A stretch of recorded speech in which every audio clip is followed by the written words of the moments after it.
Top of the top, y'all. It's your boy Show coming live with another deal breakdown. Gonna explain to y'all how we were able to make $14,000 in just 20 days wholesaling this deal. Gonna give y'all all the juice, all the details of the deal, the marketing channel we used to find it, any problems we had dealing with the seller, any problems we had with the transaction and title, everything in between, you know, as normal. So tap in, sit back, see how we navigated this deal, and hopefully you can do a 5-figure deal just like this or larger if you haven't already in the near future. All right, let's go. This deal came from driving for dollars. If you're somebody who follows me, you know that I always preach driving for dollars, especially for people just starting out, because this is the most cost efficient way to get free leads, and you create your own leads yourself, you know, as opposed to going to a website and buying a lead that other people can buy. This is a lead that you have found, that you have sourced, that may not be on another list. All right. Just like the lead that we're about to talk about, we got this from driving for dollars, and then we made a cold call to the owner of this property. She didn't have any back taxes, no code violations, nothing like that that will pop up on another list or another wholesaler's radar. This came from strictly us driving for dollars. All right. So when we reached out to the seller, she didn't say, oh, 10 other people have called and made me offers. We were the only people she was negotiating with, which always makes the deal a whole lot sweeter, guys. Gives you the advantage when they don't have tons of people calling their phone trying to run them over to get this deal. All right. So they won't try to increase the price on you because they don't know that the interest is really heavy. All right. Because we the only people calling because we found this lead from driving for dollars. We seen it with our own eyes. All right. So we was just driving for dollars in the neighborhood, and the reason we called was because I think the grass was kind of high. There was a car in the driveway that looked like it had been abandoned, broken down, could tell it hadn't been driven for a while. And so a couple of indicators that let us know that the property was distressed. And so we skip traced it, found the owner, gave her a call. It turns out that she actually did not live in the property. She actually lived in a whole different city, did not live in Dallas at all. She was legally blind, so and she wasn't working, so she needed funds at the time. All right.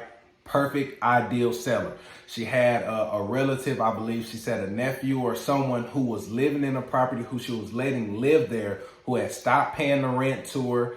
And then he had also just abandoned a property. She hadn't heard from him. He wasn't staying in the house anymore. His things were still there. It was actually his truck that was in the driveway. To this day, we don't know where he is, what happened to him, or at least I don't. Maybe she does. But you know, she was just ready to get out of the property. It was causing a headache for her. It was a problem property, and she was ready to sell it. So we just called at the right time. We initially offered her, I believe, $90,000 for the property. She wasn't budging. She wanted $95,000. We tried to be firm. And like I said, we were the only people calling. So, you know, we gave it a week between phone calls, called her back and tried to, you know, renegotiate again. Like I said, she was not budging on that $95,000. It just came to a point where we were like, you know what, let's go ahead and lock it up. It's still a good deal at 95. You know, no point in pulling her leg on this. You know, let's give her a fair offer, give her what she wants so we can make some cash on this deal as well. The lady actually didn't even have keys to the property. Like I said, she had a relative that was staying there that had completely abandoned the property. So we was locked. When we tried to go and walk the property, obviously the door was locked. There was no one home. So we actually had to call a locksmith to come and pop the lock and change the locks on the door, obviously with her permission.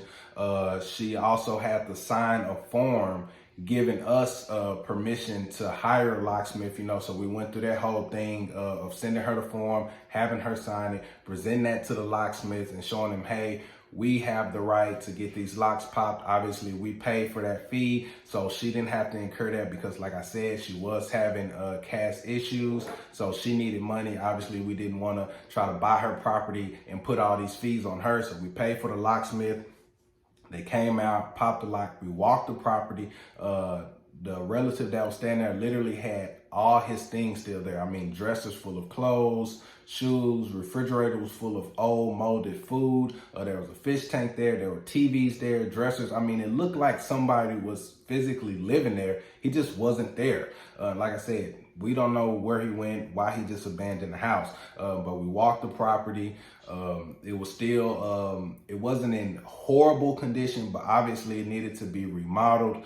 And so our offer at the 95, which the seller signed the purchase and sell agreement for, was still good even after walking the property. And so we did that. We ended up, obviously, we took some pictures. We put together an email campaign. We used MailChimp to blast out that property to our buyers list. We got a lot of interest. This was in a hot area in Dallas, actually in Grand Prairie, Tarrant County. So it was a hot property at the time. Sent that out to our buyers list, got a lot of interest. Had some sellers walk the property, got a couple offers. And finally locked in an offer at 109. All right, so we got it under contract at 95,000. Locked it up with the buyer at 109, leaving us a $14,000 assignment fee, which was awesome for us. But continuing with the deal, we ended up having to get some people, some junk removal people, to come in, take all of the things out of the house. The seller actually had a son who was living in Dallas County, in Tarrant County, who we met at the property as well. He walked the property, seen some things that they wanted to remove from the property before we took over. So they came in, took things that they wanted, such as TVs, you know, obviously stuff like that.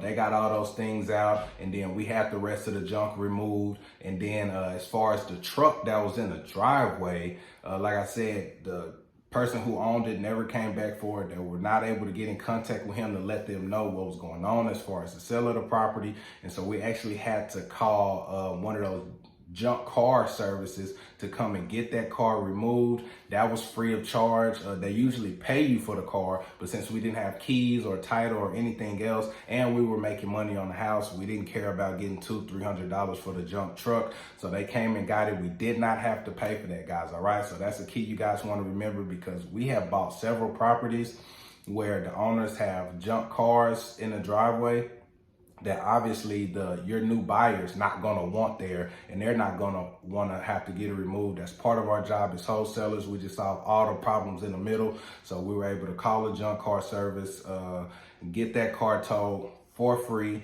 you know, as a service to our buyers.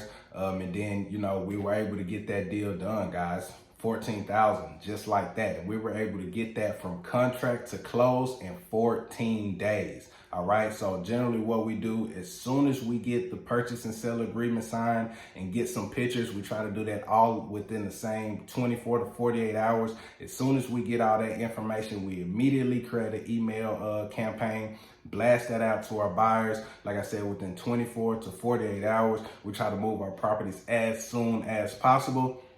That's what we did in this case. Like I said, it was a hot area, so we didn't have a problem finding a buyer. Ended up selling this to some buyers that we hadn't worked with before, but we have since done a lot of business with these buyers. They're actually now personal friends of mine. We go out to dinner, we've hung out. Me and my wife know him and his wife. I mean, we talk on a daily basis. We actually have a group chat. And so, you know, doing wholesale, it can be very lucrative. It can increase your net worth and your network. And so this was actually a good deal all around for us. We learned a lot. Like I said, this came from driving for dollars, guys. This wasn't on some list. We didn't get this from the county. We actually went out, drove around the neighborhood, spotted this, wrote down the address, skip trace, and called the seller, all right? A free lead turned into $14,000 for us, guys, all right? So there you have it. Quick deal breakdown, $14,000, 20 days from driving for dollars, guys, all right? So you can get out and do the same thing, all right? Make it happen, man. Tap in.